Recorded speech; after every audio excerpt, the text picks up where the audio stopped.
আসসালামু আলাইকুম প্রিয় দর্শক, আশা করি আপনারা সবাই ভালো আছেন। আজকে আপনাদের দেখাবো 40 ইঞ্চি কোমরপটির 6/7 পেটিকোট কাটিং। 40 ইঞ্চি কোমরপটির 6/7 পেটিকোট কাটিং আজকে আপনাদের দেখাবো। যে সমান করে নিলাম, এখান থেকে কোমরপটি বের করব 5.5 ইঞ্চি, এই পাশে 5.5 ইঞ্চি।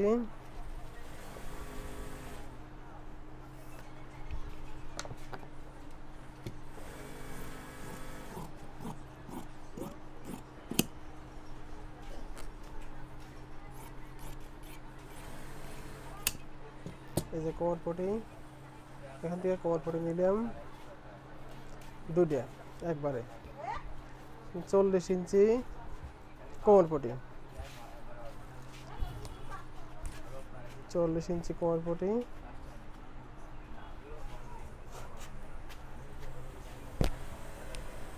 এখানে একটু জোড়া হবে,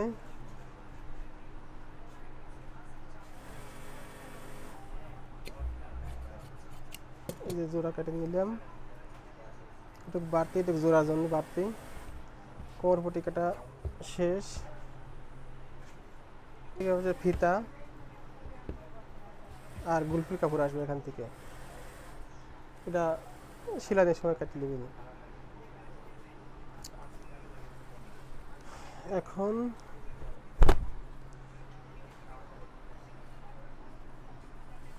চল্লিশ ইঞ্চি কোমরপটি,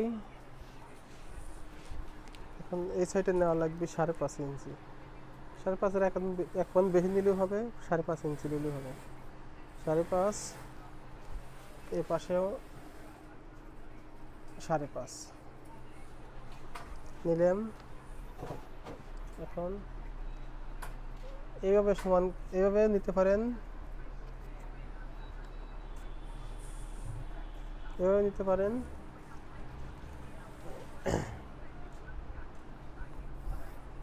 এভাবে কাটতে পারেন দাগ দিয়ে। আবার যদি মনে করেন যে না এভাবে কাটবো না, তাহলে এই দুই দাগের মাঝখানে ধরে ভাঁজ দিয়ে নিয়ে এরকম হাত দিয়ে বসা নেবেন। বসা নিয়ে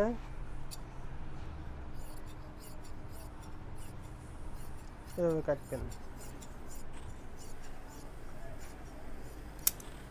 কাটা শেষ হলো। এখন এই কসের সাইড কসে যাবে, কসের সাইড কসে যাবে দিছি, কসের সাইড কসে দিছি। এখন নিচে একটু রাউন্ড দিয়ে দেবো, নাহলে পরে ঝুলে যাবে, সেলাই করার পরে ঝুলে যাবে। এখন উপরে, উপরে এই যে ডাবল আছে, কাটি 4 পার্ট করে দেওয়া লাগবে। এখানে এই যে 2 পার্ট, এই 2 পার্ট, 4 পার্ট। আর এই যে এখানে একটু গুলফির জন্য একটু ফাড়ি দেওয়া লাগবে। এই যে হয়েছে, কাটা শেষ হয়েছে। আসসালামু আলাইকুম প্রিয় দর্শক, আশা করি আপনারা সবাই ভালো আছেন, ভালো থাকেন। লাইক, কমেন্ট, শেয়ার দিয়ে আমাদের পাশে থাকুন। যদি কিছু জানার দরকার হয় কমেন্টে জানাবেন। আসসালামু আলাইকুম।